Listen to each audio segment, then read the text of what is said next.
ಅಲ್ಲ ನಮ್ಮ ಕೋಲಾರ ಜಿಲ್ಲೆ ಮತ್ತು ಚಿಕ್ಕಬಳ್ಳಾಪುರ ನಮ್ಮ ಕೋಲಾರ ಜಿಲ್ಲೆಯಲ್ಲಂತೂ ತುಂಬ ಕಷ್ಟ ಆಗಿದೆ. ಈಗಾಗಲೇ ಮುಖ್ಯಮಂತ್ರಿ ಗಮನ ಕೂಡ ತಂದಿದ್ದೀವಿ ನಾವು. ನಮ್ಮ ಮುಖ್ಯಮಂತ್ರಿಗಳು ಕೂಡ ಕೇಂದ್ರ ಸರ್ಕಾರಕ್ಕೆ ಕೂಡ ಬರೆದಿದ್ದಾರೆ. ಇವತ್ತು ಮಾಲೂತಲ್ಲ ನಮ್ಮ ಜಿಲ್ಲೆ ರಾಜ್ಯದಲ್ಲಿ ಎಲ್ಲೆಲ್ಲಿ ತೊಂದರೆ ಆಗಿದೆ, ಬೆಳೆ ಇಲ್ಲ, ನೀರಿಲ್ಲ, ನಮ್ಮ ಸರ್ಕಾರ ಕೂಡ ಒಂದು ರಿಪೋರ್ಟ್ ತರಿಸ್ಕೊತಾ ಇದೆ. ಮುಖ್ಯಮಂತ್ರಿಗಳು ಹೇಳಿದ್ದಾರೆ ಬರಪೀಡಿತ ಪ್ರದೇಶ ಯಾವ್ದಾವ್ದು ಆಗಿದೆ ಅದಕ್ಕೆ ಸರ್ಕಾರ ಎಲ್ಲ ರೀತಿಯಲ್ಲೂ ಕೂಡ ಸಹಕಾರವನ್ನು ಕೊಡ್ತೀವಿ ಅಂತ ಹೇಳಿದ್ದಾರೆ. ಅದು ಮಾಡಿಸ್ತೀವಿ. ಸರ್ಕಾರ ಇರೋದ್ರಿಂದ ಏನು ಕಷ್ಟ ಆಗೋದಿಲ್ಲ ನಮಗೆ. ಅಲ್ಲ, ನಾನು ಈಗ ಬೋರ್ಡ್ ಮೀಟಿಂಗ್ ಕರೆಯೋಕೆ ಹೇಳಿದ್ದೀನಿ. ನಾವು ಸ್ವಲ್ಪ ರೈತರಿಗೆ ಹಸಿರು ಮೇವು ಬೆಳೆಯೋದಕ್ಕೆ, ಈಗ ನೀರಿಲ್ಲ, ಮಳೆ ಇಲ್ಲ ಮತ್ತು ಹಾಲು ಕಡಿಮೆ ಆಗಬಾರ್ದು, ಅದಕ್ಕೆ ಒಂದು ಸ್ಕೀಮನ್ನು ನಮ್ಮ ಬೋರ್ಡಲ್ಲಿ ತೀರ್ಮಾನ ಮಾಡಬೇಕು. ಹಾಲು ಉತ್ಪಾದಕರ ಪರವಾಗಿ ನಮ್ಮ ಒಕ್ಕೂಟದಿಂದ, ನಮ್ಮ ಜಿಲ್ಲೆಯ ಹಾಲು ಒಕ್ಕೂಟದಿಂದ ರೈತರ ಪರವಾಗಿ ಈ ಸಂದರ್ಭದಲ್ಲಿ ಏನಾದರೂ ಒಂದು ಆಡಳಿತ ಮಂಡಳಿ ತೀರ್ಮಾನ ತಗೊಬೇಕು ಅಂದ್ಕೊಂಡಿದ್ದೀವಿ ನಾವು.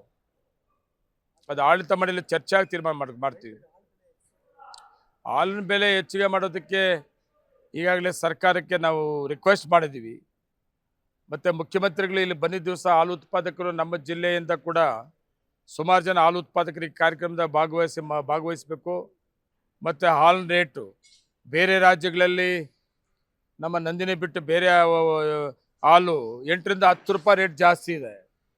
ಅದರಿಂದ ನಮ್ಮ ನಂದಿನಿ ಜಾಸ್ತಿ ರೇಟ್ ಮಾಡಬೇಕು ಹಾಲು, ಮತ್ತು ಹಾಲು ಉತ್ಪಾದಕರು ನೇರವಾಗಿ ಕೊಡಬೇಕು. ವಂಶೋದಯ ಮಲ್ಟಿ ಸ್ಪೆಷಾಲಿಟಿ ಆಸ್ಪತ್ರೆ ಕೋಲಾರ. ಇಲ್ಲಿ ಅತ್ಯಾಧುನಿಕ ತಂತ್ರಜ್ಞಾನವನ್ನ ಬಳಸಿ ಎಲ್ಲಾ ಮೂಳೆ ಸಂಬಂಧಿ ಕಾಯಿಲೆಗಳಿಗೆ ಪರಿಹಾರ ಸಿಗುತ್ತದೆ. ಮೊಣಕಾಲು ನೋವು, ಬೆನ್ನು ನೋವು, ಸ್ಪೋರ್ಟ್ಸ್ ಸಂಬಂಧಿ ಸಮಸ್ಯೆಗಳು, ಮೂಳೆ ಮುರಿತ, ಸ್ಪೈನ್ ಶಸ್ತ್ರಚಿಕಿತ್ಸೆ, ಜಾಯಿಂಟ್ ರೀಪ್ಲೇಸ್ಮೆಂಟ್ ರೀತಿಯ ಎಲ್ಲಾ ಮೂಳೆ ಸಂಬಂಧಿ ಚಿಕಿತ್ಸೆಗಳಿಗಾಗಿ ಸಂಪರ್ಕಿಸಿ 7270727770 ವಂಶೋದಯ ಆಸ್ಪತ್ರೆ ಕೋಲಾರ. ಒಂದು ಮನವಿ ಕೂಡ ಮುಖ್ಯಮಂತ್ರಿ ಕೊಡಬೇಕು ಅಂತೇಳಿ ಇತ್ತು 18ನೇ ತಾರೀಕು. ನೆಕ್ಸ್ಟ್ ಡೇಟಿಗೆ ಮುಖ್ಯಮಂತ್ರಿಗಳನ್ನ ಇದೇ ವೇದಿಕೆಯಲ್ಲಿ ರಿಕ್ವೆಸ್ಟ್ ಮಾಡ್ತೀವಿ ಹಾಲು ಉತ್ಪಾದಕರ ಪರವಾಗಿ. ಇಲ್ಲ, ಯಾವುದೇ ಒಕ್ಕೂಟಗಳು ಲಾಸಿಂದ ಹಾಲು ದರ ಕಡಿಮೆ ಮಾಡ್ತೀವಿ ಅನ್ನೋದಲ್ಲ. ಇದು ಸಂಪ್ರದಾಯ ಮೊದಲಿಂದ ಕೂಡ. ಏನಂದರೆ ಹಾಲು ಹೆಚ್ಚಿಗೆ ಉತ್ಪಾದನೆ ಆಗುವಂಥ ಮಳೆಗಾಲದಲ್ಲಿ ಹಾಲು ಉತ್ಪಾದನೆ ಜಾಸ್ತಿ ಆಗಿಬಿಡ್ತದೆ. ಹಾಲು ಉತ್ಪಾದನೆ ಜಾಸ್ತಿ ಆಯಿತು ಅಂದರೆ ಕನ್ವರ್ಷನ್ಗೆ ಹೋಗ್ಬೇಕಾಗ್ತದೆ. ಕನ್ವರ್ಷನ್ಗೆ ಹೋಯ್ತು ಅಂದರೆ ಲಾಸ್ ಬರ್ತದೆ.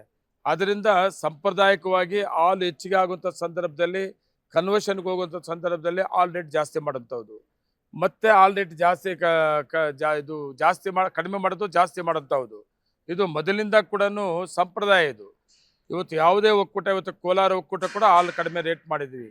ಲಾಸ್ ಆಗಿದೆ ಅಂತಲ್ಲ, ಹಾಲು ಹೆಚ್ಚಿಗೆ ಆಗಿರೋದ್ರಿಂದ, ಕನ್ವರ್ಷನ್ಗೆ ಹೋಗೋದ್ರಿಂದ, ಕನ್ವರ್ಷನ್ ಲಾಸ್ ಆಗೋದ್ರಿಂದ ಆ ಲಾಸನ್ನು ಮೊದಲಿಂದ ಏನಿತ್ತು ಅದ್ರ ಪ್ರಕಾರ ನಾವು ಸರಿ ಮಾಡ್ಕೊಂಡು ಹೋಗ್ತಾ ಇರ್ತೀವಿ. ಮತ್ತು ಹಾಲು ರೇಟ್ ಜಾಸ್ತಿ ಮಾಡ್ತೀವಿ.